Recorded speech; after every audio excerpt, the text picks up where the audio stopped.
Bismillahirrahmanirrahim. Alhamdulillahi rabbil alamin. Ar-Rahmanir-Rahim. Maliki yaumiddin. Iyyaka na'budu wa iyyaka nasta'in. Ihdinas siratal mustaqim. Siratal ladzina an'amta 'alaihim ghairil maghdubi 'alaihim waladdallin. Amin.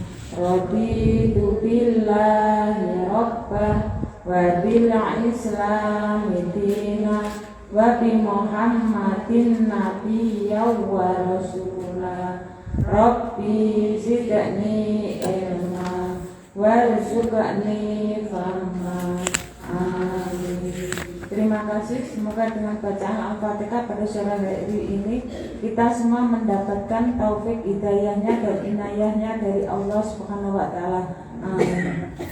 Untuk acara selanjutnya tausiah yang akan disampaikan oleh Bapak Ustadz Gulam Fatkul Amri. Untuk Bapak Ustadz, waktu dan tempat kami persilahkan.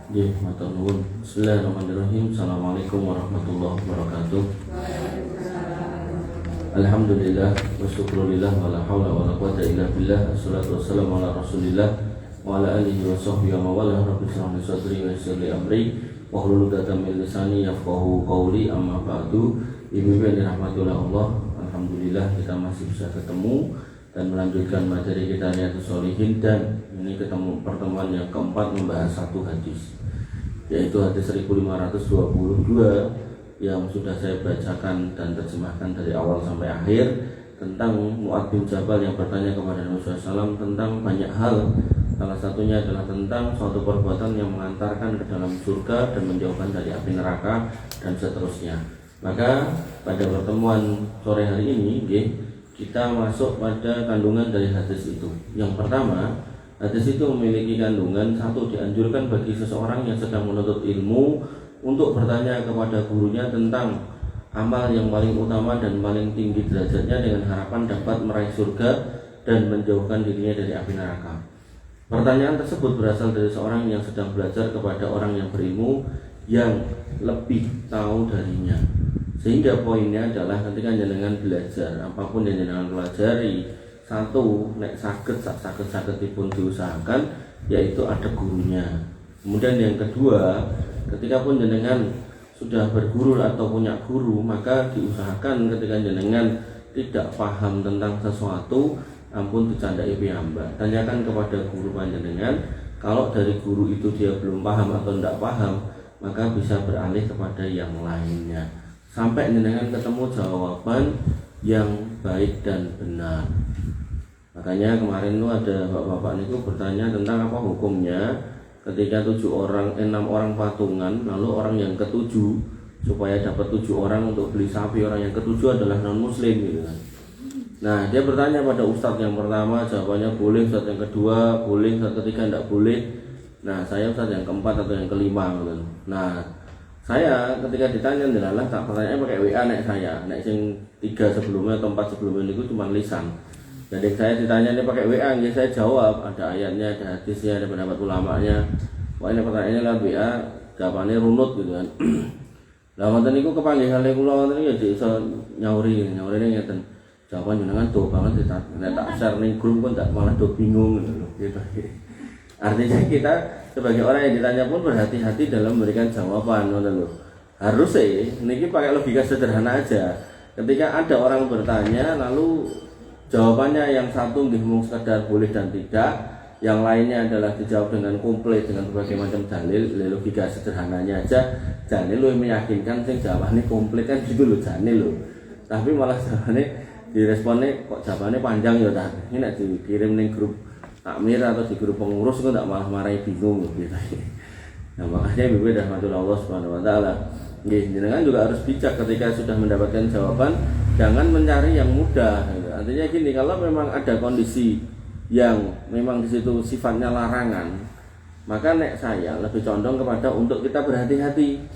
Tapi kalau di situ bukan kaitannya sama larangan, silahkan milih. Misal contoh pembagian daging kurban dibagi 2 apa 3? Dibagi 2, ada dalile 3 enten dalile. Bahkan Nabi nggih nate kurban niku mboten ngersake dagingnya, berarti dibagi 1 pun ada. Sehingga tidak boleh kaku karena memang longgar, dalilnya ada.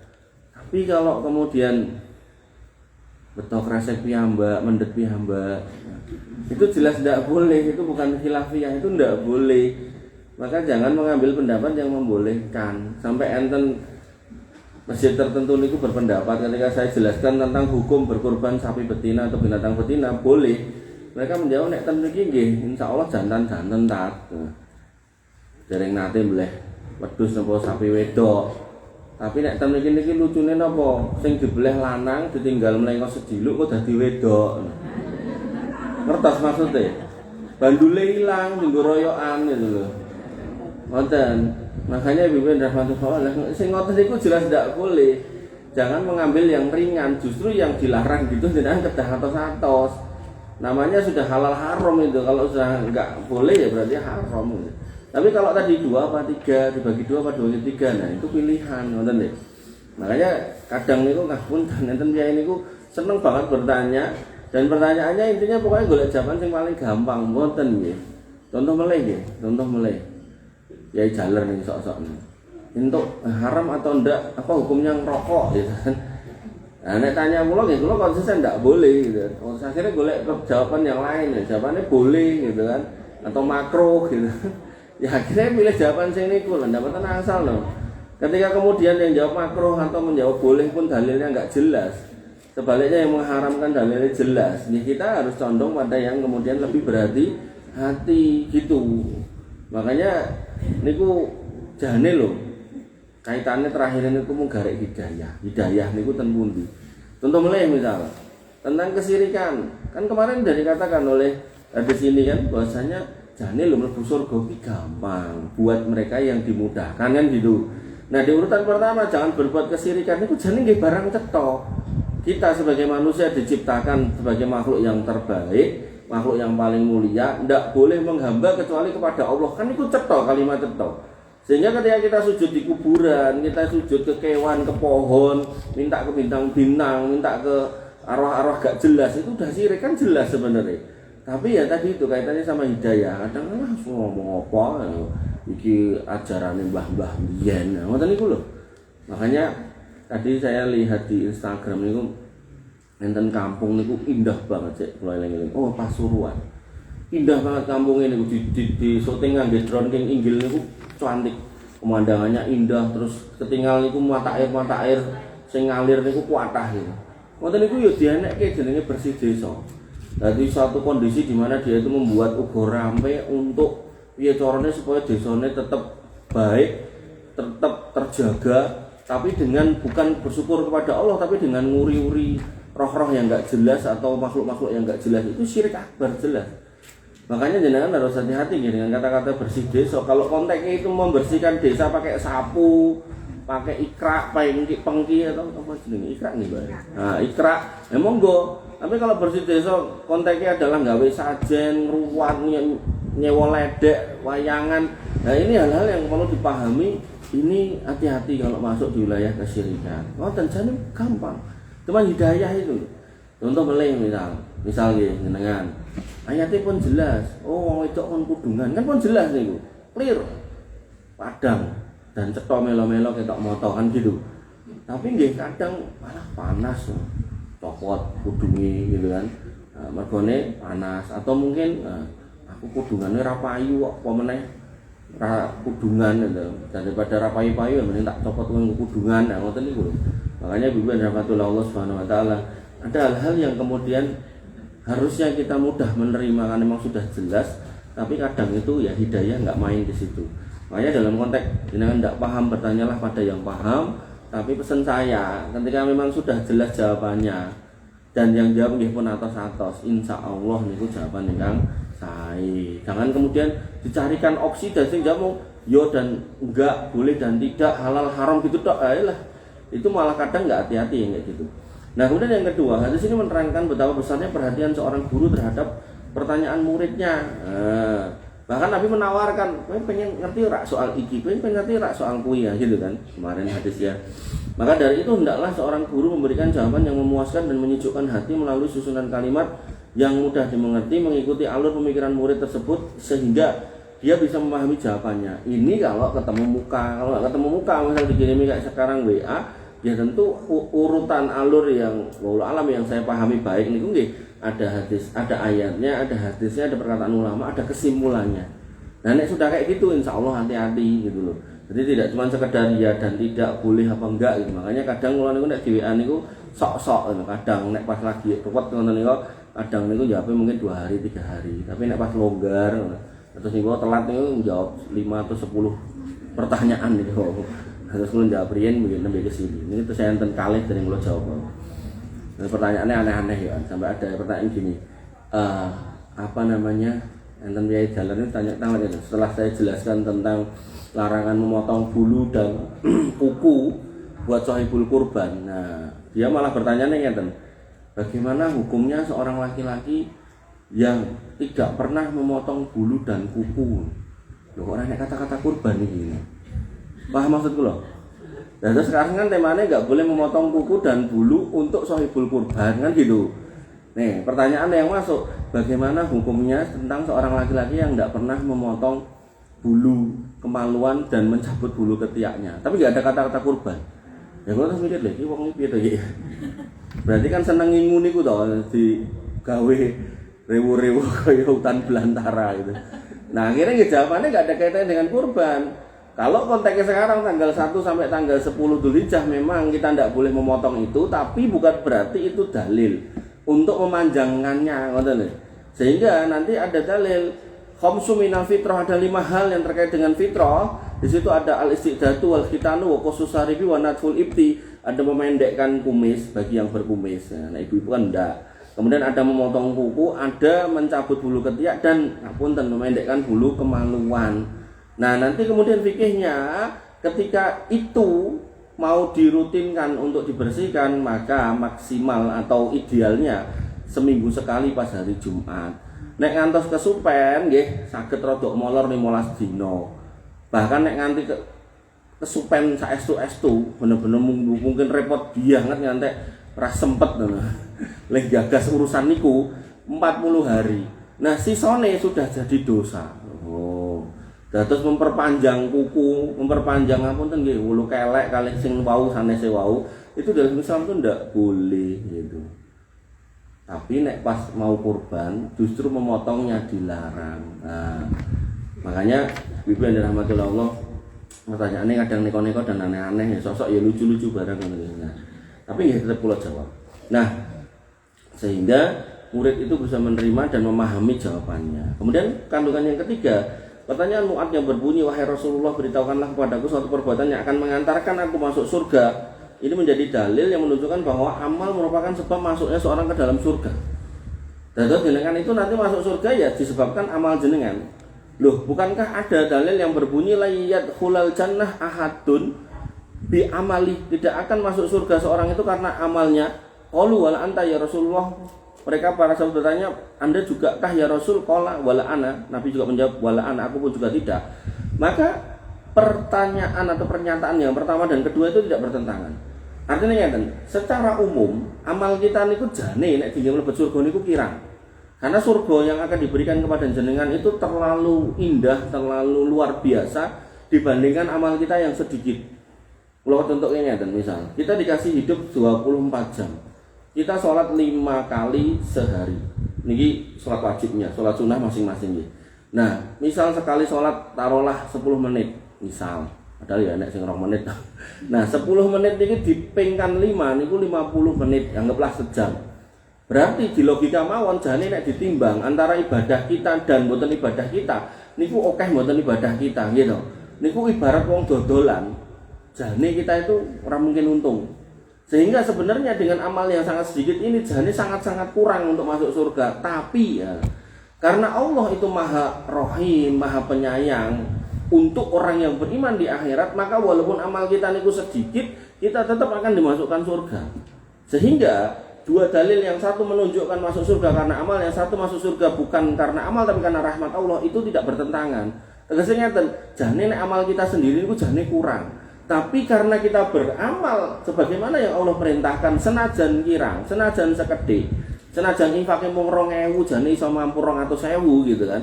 Tapi Allah tetap menyayangi panjenengan sebagai orang yang beriman sehingga tetap dimasukkan ke dalam surga. Pramila penyesalannya orang kafir niku dia akan mengatakan ketika di akhirat bahwasanya ya laitani kuntu turaba, do sekiranya aku ki mbiyen rasa dikei urip kemudian nek pun mati jane rasa dibangkitke dadekke lemah ae kan gitu. Keinginan dia enggak mau bangkit. Tapi penyesalan orang yang beriman, dia enggak nyesel jadi orang beriman. Yang dia sesali pas jadi beriman kok enggak maksimal yang beramal. Makanya dia menyesalnya Rabbi laula akhortani ila ajalin qarib fa asaddaqu wa akum minas solihin, ya Allah gitu kan. Nek angsal, ini ceritanya dia pun mati, sudah meninggal. Kalau boleh saya itu ya pengen balik sebentar aja, tak sodakoh biar jadi orang soli. Yang diminta sodakoh kenapa? Karena sodakoh itu paling gampil. Umpami nggih, salah seorang di antara jenengan sedo terus sugih gitu kan. Niku umpami nyuwun niku terus dikai wis kowe balik oneh yuk ya yuk ning donya 2 menit gitu kan. Nah, mesti tangi goleki wong sing amanah. Sinten misal Bu Titik goleki. Bu Titik kula nitip niki 200 juta mang infake. Pun nggih kula dikek wektu 2 menit balik meneh ning kuburan. Niku nek wong beriman. Gitu lho. Pramila kita nyeselnya karena amalnya kurang banyak, bukan menyesal karena beriman itu. Makanya nanti nek kaitannya dengan kurban, Nabi niku mengatakan napa man lahu sa'atun wa lam yudahi fala yaqrabana musallana. Nek kowe ndek kemampuan, mampu gitu kan. Kok gak gelem kurban, ya aja cedak-cedak tempat sholatku. Nah, mampu di sini itu apa? Mampu mengeluarkan biaya untuk kurban dan masih ada sisa untuk operasional. Makanya terbukti kalau sanjangin nek pensiunan niku nggih wajib kurban. Tegasnya dan pensiunan niku nggih dia secara umum niku putrane nggih pun mentas, gitu. Kemudian secara umum nggih pun boten gadah utangan. Wong gadekke SK nggih pun lunas, pun balik, nampane pun utuh, senajan nggih memang dipotong sekian persen dari gaji waktu masih aktif. Nah, sehingga nanti pas tanggal mudane tanggal awal bulan dapat lagi pun rutin. Sehingga seorang pensiunan pendapat saya wajib terus butitik enten iki wajib. Bahkan serumah niku enten kalih pensiunane nggih, kedahe kurbane mboten setunggal tapi kalih. Niku nek pendapat saya nek ditanya.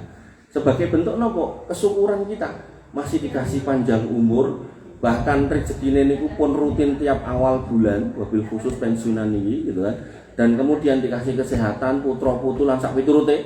Nah, makanya kurban biar tidak terjadi penyesalan. Apalagi Nabi SAW mengingatkan bahwasanya kurbanmu itu akan innahu la ya'ti yaumal qiyamah bi quruniha wa adlafiha wa asariha. Bakal marangin kowe goleki kowe. Nggawa sungune, nggawa kukune sak wulu-wulune. Oh, ngomongke wulu meleh. Artinya kita pun tidak pernah ngitung wulu kita. Nanti niku si kurban ini akan datang dengan disebutkan wulu-wulunya itu loh, saking oke ganjarannya. Bahkan darahnya niku sebelum nyentuh tanah niku catatannya pun dugi Gusti Allah mriko. Sedangkan amal kita ngeten iki niku dikumpulkan mungkin catatannya baru akan dinaikkan di hari Senin dan Kamis. Makanya keutamaannya sangat luar biasa sampai dikatakan fatibu biha nafsan, longgarkan jiwamu. Ketika kita mau berkorban, longgarkan duitmu, longgarkan pikiranmu untuk mengeluarkan dananya. Ketika jenengan sebagai panitia, ya longgarkan dalam ngurusi ngerateni umat, jangan galak-galak, jangan pelit-pelit. Sohibul kurbannya sudah berkorban, alhamdulillah. Sudah dikasih haknya, alhamdulillah. Nyuwun bandul setunggal dia diparingi mawon sebagai panitia. Dilonggarkan mawon, enggak usah keras-keras, enggak usah kaku-kaku. Nah, jenengan sebagai yang rewang, ya dilonggarkan. Alhamdulillah aku ngerewangi iki dan ganjaranku oke gitu. Dengan cara gimana ngelonggarkannya? Jangan bawa kresek sendiri, pun dicepake oleh panitiane. Lho, to Bi. Sampai kula rapatan balai kotae ngomong ke ajeng kurban niku kula dijak dadi panitia to nggih, kula nderek rapat. Terus kula dikai tugas, pun jenengan tugasnya anu Mas, mungkin ngawasi ibu-ibu sing nggo kresek gah aku ngene. Enek men lakon ngono lah, kok aku sih mbok kongkon Pak ngono. Lah jenengan kan gede dhuwur tur brewok ibu-ibu mesti wedi. Ora enek ibu-ibu rawat-rawat di karo aku malah seneng karo aku. Lah pengajian kula ibu-ibu enek wedi lek jenengan ra mriki to. Makanya lo ya Allah ditugasi ngawasi ibu-ibu piye to ya. Dan artinya fenomena itu ada di mana-mana. Makanya saya berusaha untuk mengingatkan jangan sampai jenengan niku membawa pulang sesuatu yang bukan hak jenengan nggih. Nah, terus kalau belum diserah terimakan, belum diberikan, jangan nitil piyambak, jangan beto piyambak, mboten barokahi. Wong niku barang sae. niku barang saya jenengan ngertos niku ngene sinten, jenengan ngertos yang belah sinten, jenengan ngertos niku di hari raya yang terbaik, jenengan ngertos niku didongake kanthi donga-donga yang sae. Lah, kumpul kaum muslimin untuk nyengkuyung kegiatan niku lah kok dadak jenengan regeti kotori dengan membawa kresek piyambak. Ampun, pun saestu ampun. Nggih, sehingga harapannya biar jenengan tuh pulang niku membawa yang bener-bener halalan thayyibah barokah lah niku lho. Penting niku. Jangan sampai boro-boro daging korban secuil jenengan malah hipertensi, jantungan, rumah sakit opnam ya toh. Wis gak korban malah ngentekke duit nggo tuku obat periksa alah wis marah karo-karuan. Nggih, ibu-ibu yang dirahmati Allah Subhanahu wa taala, sehingga tidak bertentangan nggih antara dalil yang menyatakan kita masuk surga karena amal kita dengan dalil yang menyatakan amal kita itu tidak cukup untuk masuk surga. Ini bisa dikompromikan tadi bahwasanya keimanan kita tetap menjadi syarat untuk masuk surga. Cuman kebanyakan kita, ya termasuk sing ngomong niki, nanti akan menyesal karena amalnya kirang kathah. Kirang kathah. Nek kula contohke wau punya kesempatan kurban nggak mau ikut kurban, punya kesempatan rewang nggak mau ikut rewang, pilih ngenteni ning omah, punya kesempatan infak sedekah nggak mau, walaupun mung 2000 jane ya ora apa-apa ning megah gitu kan. Bahkan sampai pada level yang paling ringan mungkin resiki masjid pun nggak mau, pilih jadi komentator masjid reget mampu pesing, padahal jane mboten usah komentar ya ning toko Indomaret apa napa pundi niku golek prospek disemprotke tinggal mulih kan resik dhewe gitu kan. Nek wong nganggo kan garek di grujuk atau kegrujuk mungkin lah ya resik to, tapi kadang niku lho, kiai niku kadang pilih komentar tinimbang berbuat. Nah, termasuk misal krane bocor ning toko bangunan 10.000 pasange blek. Nek mboten saged ngenyengen putrane, ngenyengen piyai sanes kan saged, tapi pilih komentar. Ngono kae krane do bocor kabeh, biar sing ra bocor ra iso diubengke. Nah, coba. Itulah kita nggih. Makanya jangan nggih, kalau bisa jangan seperti itu. Ibu-ibu yang dirahmati Allah Subhanahu wa taala. Kemudian kandungan yang keempat, Rasulullah SAW menerangkan bahwa pertanyaan mereka sungguh luar biasa, sebab masuk surga dan selamat dari neraka merupakan perkara yang sangat besar. Niku perkara yang besar karena memang kita nanti itu setelah kita meninggal ini, niku nggih pilihane nek mboten surga nggih neraka, mau niku tok. Oleh karena itulah Allah menurunkan kitab suci dan mengutus para rasul agar kita itu benar-benar tahu mana jalan yang selamat dan mana jalan yang ruwet. Sehingga tahu mana yang halal, mana yang haram. Makanya Quran itu disebut sebagai Al-Furqan, mana yang boleh, mana yang tidak boleh, mana yang dilarang, mana yang diperintahkan kan gitu. Kemudian kandungan yang kelima, betapapun besar, sulit dan beratnya suatu urusan di hadapan seorang, namun apabila mendapatkan taufik hidayah, mendapatkan hidayah dari Allah, niscaya urusan itu akan dipermudah baginya. Makanya dalam Al-Quran itu terkait sholat niku, innaha lakabiratun illa alal khosiin. Sholat ki abot kejaba tinggo wong sing khusuk, dan wong khusuk itu orang yang bisa mendapatkan kenyamanan ketika dia sholat, sehingga dia itu merindu untuk selalu sholat. Tapi nek mboten khusuk, alah boro-boro sholat 5 waktu, sholat subuh tok itu kadang nggak bisa dia bangun. Makanya Ibu dan Allah, taufik hanya dapat diperoleh dengan memohon kepadanya. Sehingga jenengan sehari 17 kali mengatakan ihdinas siratal mustaqim. Niku nek salat jenengan mung salat wajib, nek ditambahi salat mati kau warna nika nggih kantun ditambahke. Ini menunjukkan bukan berarti kita di atas kesesatan, boten, karena menunjukkan hati kita niku terbolak-balik yang berpotensi. Sakniki ngaji sesuk wis wegah, sakniki ngaji sesuk melipir jalan yang enggak bener. Makanya kita minta supaya selalu dikembalikan ke jalan yang benar itu, kita minta ihdinas siratal mustaqim niku. Dan jenengan kedah ngemutaken putra-putri jenengan untuk melakukan hal yang sama. Kalau wingi niku di WA ibu-ibu niku, ibuke niku cerita, anak saya udah 28 tahun umurnya. Kula ken salat subuh kowe angel ra ukur, Cok. Nah terus tekok kula pertanyaan bagaimana cara membuat anaknya bisa mudah untuk sholat subuh. Kinten-kinten gampil napa angel niku mungkin jawabnya. Angel 28 tahun kan jawab dengan jawaban sak lembar, terus jawabannya kok dipraktekke iso kan angel. Wong niku karakter, niku akhlak, termasuk di dalamnya adalah buah dari doa orang tuanya.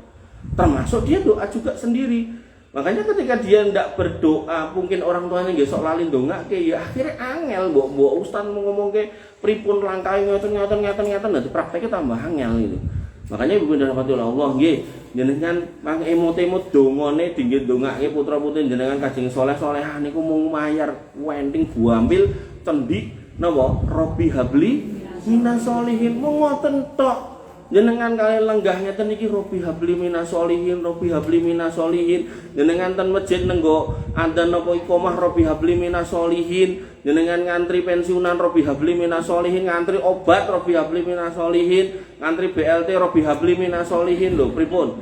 Oh jenengan ngantri napa mawon Robbi habli minas sholihin ning anggere nek pas ten WC mboten usah. Mungkin ten WC Robbi habli minas sholihin kleru. Nah, makanya Ibu rahmatullah Allah mang dongake. Jangan sampai beban berat itu jenengan limpahkan ke seorang yang jenengan tanyai, akhirnya yang jenengan tanyai ya akhirnya aduh ya Allah kok ngene men umur 28 tahun mau digugah subuh. Makanya kalau kemudian ada hidayah, ada taufik pada anak ini, niku nek digugah subuh, wis subuh to Bu, mak cekekal mesti. Akhirnya sholat, senajan bar sholat mengke gandeng cek ngantuk tilem meleh ndak apa-apa. Nah emang ngantuk loh, artinya kayak emang dia mungkin tadi malam habis lembur atau mungkin kerja shift malam, kan emang ngantuk wonten niku, dia akan terpanggil. Jadi orang tuanya tetap akan membangunkan, bukan kasihan tapi salah alamat. Karena enten orang tua ngenten, wah anakku anu orang tangi, lha ora digugah subuhan, mesake wong ndek bengi bar mulai jam 2:30 kok mosok digugah. Piye to? Wong niki surga kalian neraka niku kaitane ya karo salat subuh bareng niku kok gitu kan. Maka nggih digugah riyen, salat riyen, soal niku mengke ngantuk lah ken tilem melehan ngoten. Makanya Bibi rahmatullah Allah Subhanahu wa taala taufik niku penting sekali untuk jenengan pahami sehingga jenengan jangan ragu ketika meminta kepada Allah Subhanahu wa taala. Wabil khusus ketika jenengan salat niku jenengan nyuwune bener-bener dihayati yaitu ihdinas siratal mustaqim. Ya Allah mang tunjuki kula dalan pergi ingkang lurus. Lurus niku nggih kedah leres. Leres niku berarti kaitannya bener dengan sesuai dengan Al-Qur'an dan Sunnah. Berarti nek majelis niku nggih biar dibawa jenengan ke majelis-majelis ilmu yang beneran, bukan majelis-majelis sekedar ngumpul rame-rame tapi ra cetha kan mboten, tapi bener-bener majelis ilmu yang di dalamnya dibacakan Al-Qur'an dan Sunnah. Terakhir nggih kita saya katakan ini terakhir mawon. Yang keenam, sebaik-baik dan setinggi-tingginya amal adalah menyembah Allah, bertauhid semata-mata, tidak menyekutukannya. Inilah pintu pertama yang harus dilakukan oleh setiap hamba, yaitu jangan berbuat kesirikan. Makanya Nabi mengatakan kabeh iki mau jawabannya jane angel ning mayar buat mereka yang dimudahkan. Makanya di depan tadi saya katakan, kita itu orang beriman sudah tahu hidup itu cuma nyembah Allah selesai. Mengke mati nggih kepanggih Allah juga sudah selesai gitu tok. Dan syarat untuk ketemu Allah masuk surga jangan berbuat kesirikan. Sampai yang namanya Luqman Al-Hakim niku sanes pejabat, sanes menteri, sanes nabi, sanes wong kulit putih, bahkan niku wong kulit ireng, sanes wong sugih, bahkan wong randuwe gaweane golek kayu. Mungkin dalam kitab yang lain disebutkan sebagai orang yang menjahit, tukang jahit. Artinya bukan pejabat, bukan raja, tapi diabadikan namanya di dalam Al-Qur'an karena pengajarannya yang luar biasa kepada putranya. Dan ini menjadi landasan pendidikan anak buat orang yang beriman, yaitu apa? Ya bunayya la tusyrik billah. Wahai anakku, jangan pernah kamu berbuat kesirikan kepada Allah.